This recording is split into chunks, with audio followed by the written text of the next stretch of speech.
Okay, we found this map very recently in a collection.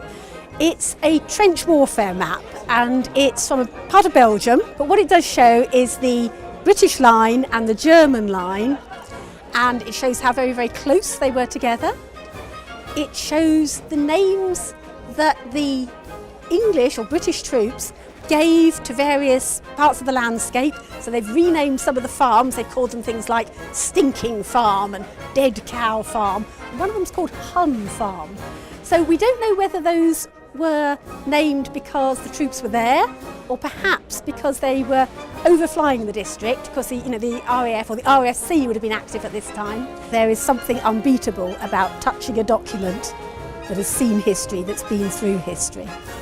And this little trench map went with a man called Douglas to Belgium. He was a dispatch rider, so he will have used it for navigating that area. And he came home and it came home, and we can touch something that was there, and that is an enormous privilege. That's why you should come to Archives.